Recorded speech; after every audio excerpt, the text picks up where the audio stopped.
ఎప్పుడు తీసుకుంటారో ఏమో తెలియదు. తెలంగాణ వార్తలకు వచ్చేసరికి మొన్న ప్రెస్ మీట్ జరిగింది కదా. కొండా సురేఖ చిన్నారెడ్డిపై కఠిన చర్యలు తీసుకోవాలి. ఇద్దరూ పార్టీ క్రమశిక్షణకు ఉల్లంఘించారు. కాంగ్రెస్ గౌరవం దెబ్బతీసే పనులు ఎవరూ చేయకూడదు. పీసీసీకి నివేదిక ఇచ్చిన క్రమశిక్షణ కమిటీ. ఇంకొక ఆయన క్రమశిక్షణ కమిటీలో కూడా ఉంటాడు ఒక చిన్నారెడ్డి. ఈనాడు హైదరాబాద్ ఎవరికి ఇచ్చారు? పీసీసీ అధ్యక్షుడు మహేష్ కుమార్ గౌడ్ నివేదిక సమర్పిస్తున్న మల్లు రవి, శ్యామ్ మోహన్. ఈనాడు హైదరాబాద్ మంత్రి కొండా సురేఖ కాంగ్రెస్ పార్టీ నియమావళిని ఉల్లంఘించడం ఇది మూడోసారని, ఇక ఉపేక్షిస్తే పార్టీకి తీవ్ర నష్టం వాటిల్లుతుందని రాష్ట్ర క్రమశిక్షణ వ్యవహారాల కమిటీ డీఏసీ పేర్కొంది. ప్రణాళికా సంఘం ఉపాధ్యక్షుడు చిన్నారెడ్డి కూడా పార్టీ నియమావళిని ఉల్లంఘించారని, సురేఖతో పాటు ఆయనపైన కూడా కఠిన చర్యలు తీసుకోవాలని కాంగ్రెస్ అధ్యక్షానికి ఈ కమిటీ సిఫారసు చేసింది. ఈ సిఫారసు మేరకు వారిద్దరిని పదవుల నుంచి తొలగించాలని పీసీసీ కూడా ఏఐసీసీకి అంతర్గతంగా సూచించినట్టు తెలిసింది. సురేఖ చిన్నారెడ్డిలపై వచ్చిన ఫిర్యాదులను విచారణ జరిపి కమిటీ మంగళవారం పీసీసీ అధ్యక్షుడు మహేష్ కుమార్ గౌడ్కు నివేదిక అందజేసింది.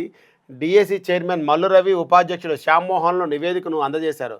సురేఖ వ్యవహార శైలిపై పార్టీ నియమాలకు పూర్తిగా విరుద్ధంగా ఉందని కమిటీ తేల్చినట్టు సమాచారం. గతంలో 2 సార్లు ఆమెపై ఫిర్యాదులు రాగా విచారణ జరిపి సర్ది చెప్పినా వినలేదని, మళ్ళీ అదే తీరును వ్యవహరిస్తున్నారని ఉదాహరణతో వివరించినట్టు తెలుస్తుంది. సురేఖ వద్ద ఓఎస్డీగా పనిచేసిన సుమంత్ వ్యాపారాలను బెదిరించి వసూళ్లు పాల్పడడం, కేసు నమోదు, అక్రమ దందాలపై ఆరోపణలు వంటివి కూడా ప్రభుత్వానికి ఇబ్బందికరంగా మారాయని పేర్కొన్నట్లు సమాచారం. ఇక చిన్నారెడ్డి గతంలో డీఏసీ చైర్మన్గా పనిచేసినప్పుడు ఇప్పుడు పార్టీని అప్రతిష్టాలు చేసేలా వ్యాఖ్యలు చేయడం క్షమార్హం అని కాదని వివరించినట్లు తెలుస్తుంది. ఆయనకు అసెంబ్లీ ఎన్నికల్లో టికెట్ ఇవ్వలేకపోయినందుకే ప్రణాళికా సంఘం ఉపాధ్యక్ష పదవి ఇచ్చి సముచిత గౌరవం కల్పించిన ప్రభుత్వం ప్రతిష్టను దెబ్బతీసేలా మాట్లాడారని, ఇది తీవ్ర ఉల్లంఘనని కఠిన చర్యలు తీసుకోవాలని కమిటీ సిఫారసు చేసింది. విషయం ఏంటంటే, చిన్నారెడ్డి నేను 43 ఏళ్ళ నుండి పార్టీని బలోపేతానికి కృషి చేశాను తెలంగాణ అన్నాడు. తప్పు, కరెక్టే. ఆలోచించాలి.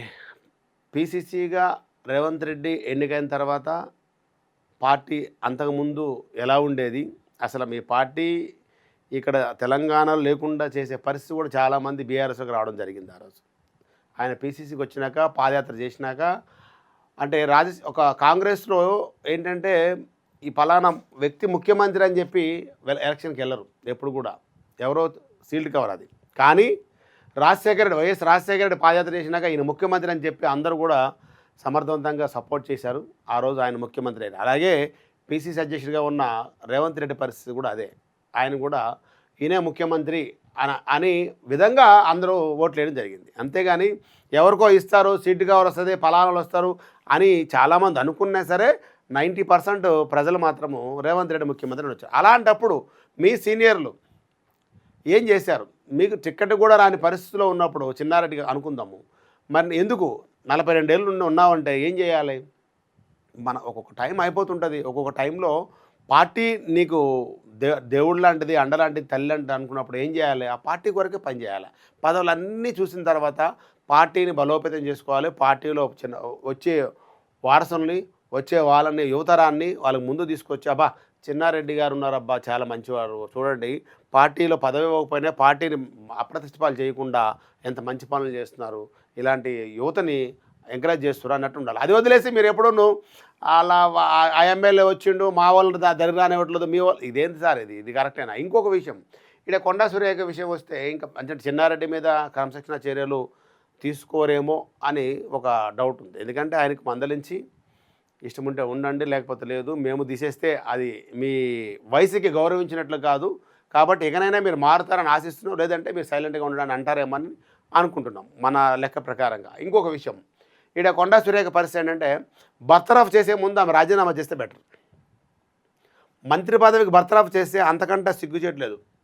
రాజయ్య మంత్రిగా ఉన్నప్పుడు, వైద్య శాఖ మంత్రిగా ఉన్నప్పుడు ఆయన బర్తరఫ్ చేశారు. ఆయన పిలిచి రాజీనామా సమర్పించమంటే సమర్పిస్తుండే. కానీ డిస్మిస్ అనేది చాలా ఘోరమైన చర్యగా తీసుకోవాలి, పరిగణనలోకి ఉంటుంది.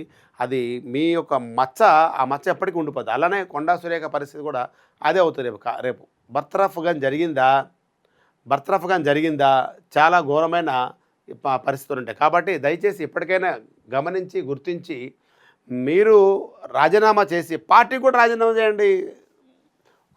మీ ఒక మహిబాదు, తొర్రూరు, వరంగల్, మీ మీ పరకాల ఏవైతే ఉన్నాయో అన్నింటిలో మీ క్యాండిడేట్ నిలబెట్టుకొని ఇప్పటి నుండి 2 ఏళ్ళు ప్రచారం చేయండి. ఈ 2 ఏళ్ళు దానికి సమర్థవంతంగా ఎత్తుక్కోండి, ఇండిపెండెంట్లు పెట్టుకోండి. బొంగులేటి అన్నట్టుగా ఒక్క ఒక్క ఖమ్మం నుండి ఒక ఎమ్మెల్యే కూడా బీఆర్ఎస్ నుంచి అసెంబ్లీ గేట్ తాకనే ఉన్నాడు, కానీ ఒకటే తాకిర్లే. కానీ అది కూడా చేయకుండా మీరు చేయండి. మీకు ఆ కెపాసిటీ ఉన్నప్పుడు. కొండా మురళి అంటే ఏంటో తెలిసినప్పుడు, కొండా మురళి అంటే అందరూ తెలుసు, భయపడతారేమో. కొండా మురళికి ఓట్లు వేయాలి, మరి ఓడిపోలేదు మీరు? ఒకసారి బాగా ఆలోచించి రాజీనామా చేసి మీరు ఒక 4-5 నియోజకవర్గాల్లో మీ క్యాండిడేట్లు పెట్టుకొని వాళ్ళని ప్రచారం చేసుకొని ముందుకు తీసుకెళ్ళి వాళ్ళని బలోపేతం చేయండి. ఆ 5 గెలిపించండి. రేపు ఏ పార్టీ అని మీ కాళ్ళ దగ్గర ఉంటుంది. అది వదిలేసి ఇప్పుడేమో మా ఇది చేస్తున్నారు, అది చేస్తున్నారు అంటే ఇది ఎట్లా కరెక్టేనా? ఒకసారి ఆలోచించండి.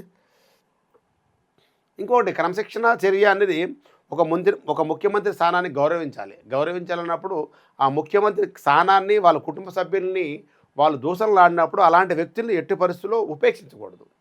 వాళ్ళని బర్తరఫ్ చేయకపోతే ఇక్కడున్న ముఖ్యమంత్రికి అగౌరవపరిచినట్లు అవుతుంది. అప్పుడు ముఖ్యమంత్రి కూడా తలెత్తుకొని తిరిగే పరిస్థితి ఉండదు. కాబట్టి వీటి మీద కూడా నాకు తెలిసి ఆ క్రమశిక్షణ కమిటీలో వీళ్ళు అన్నట్టుగా చర్యలు తీసుకుంటారని భావిస్తున్నాం.